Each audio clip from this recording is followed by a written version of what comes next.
To my channel gardening fun. उम्मीद करते हैं कि आप सब ठीक होंगे। तो आइए स्टार्ट करते हैं आज की वीडियो।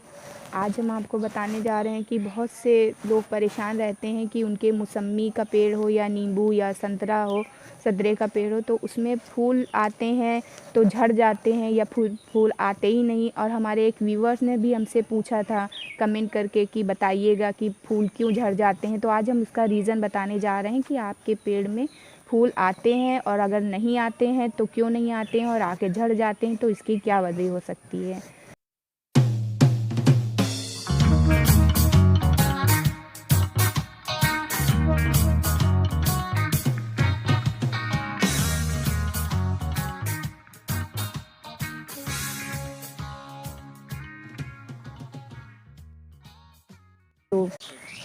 तो व्यूअर्स, कभी कभी हमारे प्लांट में फ्रूट तो आ जाते हैं पर वो थोड़ा ही सा बड़े होते हैं कि वो पीले होके गिर जाते हैं। तो ये किस वजह से होता है, तो आइए इसके बारे में बात करते हैं। तो सबसे पहले हम आपको बता दें कि इसके कई रीज़न हो सकते हैं कि जो फूल आपके गिर रहे हैं क्यों गिर रहे हैं।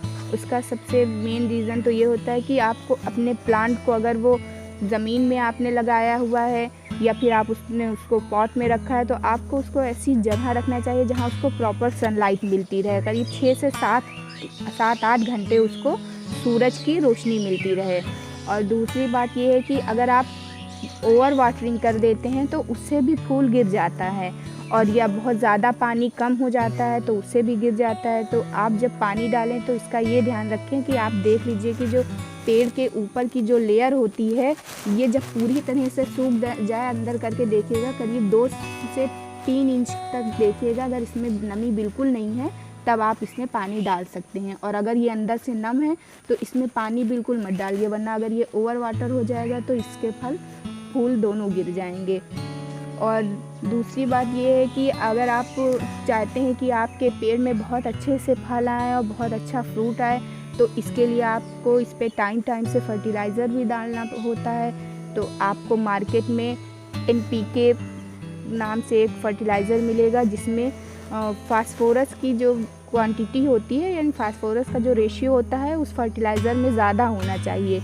तो जब आपका फूल आना शुरू हो तो उस टाइम पे आपको NPK फर्टिलाइज़र देना है, और ये ध्यान रखना है कि उसमें फास्फोरस का रेशियो ज़्यादा होना चाहिए। आपको मार्केट में आसानी से अवेलेबल हो जाएगी, किसी भी खाद की दुकान पे आप पूछिएगा तो वो मिल जाएगी, और वो आपको रेशियो भी बता देंगे कि इसमें फास्फोरस ज़्यादा है।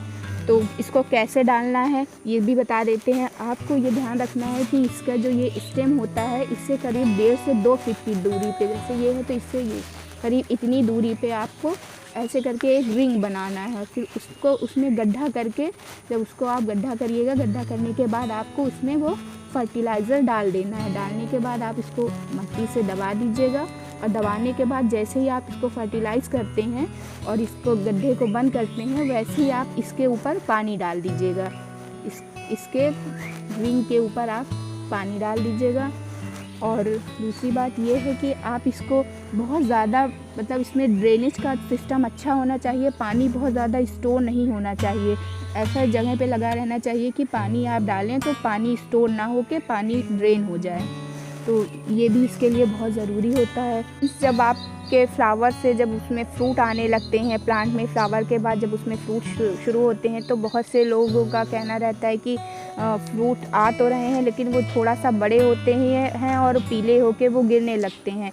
तो ये नेचुरल प्रोसेस भी होता है। अगर प्लांट में एक्सेस फ्रूट आ जाते हैं तो प्लांट जितना फल वो रखना चाहता है उतना रखता है, उसके अलावा वो खुद ही गिरा देता है। लेकिन अगर आपके प्लांट में बहुत ज़्यादा फल गिर रहे हैं तो इसकी वजह आपके प्लांट में न्यूट्रिशन की कमी हो सकती है। तो इसके लिए आपको ये करना चाहिए कि इस टाइम पे आपको सेकेंड टाइम में फर्टिलाइज़र करना चाहिए अपने प्लांट को। इसके लिए आपको वो NPK यूज़ करना चाहिए जिसमें पोटेशियम की क्वांटिटी ज़्यादा हो। तो आप उसको, जैसे हमने पहले बताया था, जिस तरह से आपको फूल आने पे फास्फोरस के रेशियो वाला NPK डालना था, वैसे ही जब फल आ जाए तो आपको बिल्कुल सेम प्रोसेस करना है। और उसमें आपको बस ये ध्यान रखना है कि इस बार वाली NPK में पोटेशियम का रेशियो ज़्यादा होना चाहिए। तो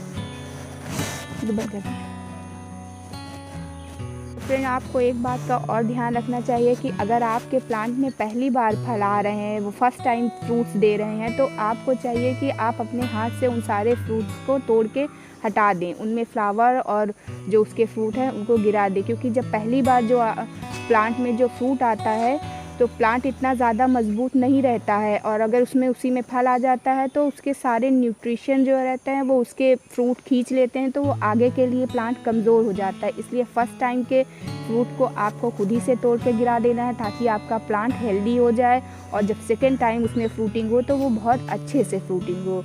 और फ्रेंड्स, एक बात का और भी ध्यान रखना है कि अगर आपके जो आपने प्लांट लगाया है, अगर उसके सॉइल की जो पीएच वैल्यू होती है अगर वो मेंटेन नहीं रहती है, तो वो तब भी आपके जो पेड़ हैं उसकी जड़ें जो हैं अंदर से न्यूट्रिशन अब्जॉर्ब नहीं करेंगी, जिसकी वजह से भी आपके पेड़ में फल नहीं आएंगे, और अगर आ भी जाते हैं तो वो पीले होके गिर पड़ेंगे।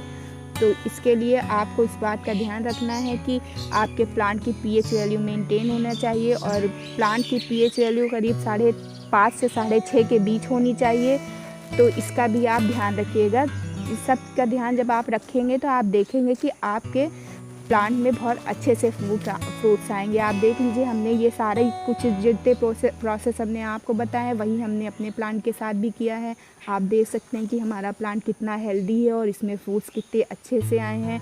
तो फ्रेंड्स, इसी के साथ हम अपनी वीडियो ख़त्म करते हैं, और आपसे ये भी बताना चाहते हैं कि अगर आपको ये भी जानना है कि पेड़ का पीएच वो कैसे मेंटेन करना है, पीएच वैल्यूज़ की किस तरह से मेंटेन करना है, इसके बारे में भी जानकारी लेना चाहते हैं तो आप प्लीज़ कमेंट करके बताइएगा। तो हम नेक्स्ट वीडियो में आपको बताएंगे कि आप अपने प्लांट की पीएच वैल्यू को कैसे मेंटेन करें, क्योंकि पीएच वैल्यू अगर ज़्यादा होगी तो भी दिक्कत होगी, कम होगी तो भी वो न्यूट्रिशन अब्जॉर्ब नहीं करेगा। तो अगर आपको हमारा वीडियो अच्छा लगा हो तो प्लीज़ लाइक और सब्सक्राइब करिएगा, और कमेंट करके हमें ज़रूर बताइएगा। तब तक के लिए आप सब अपना ख्याल रखिएगा।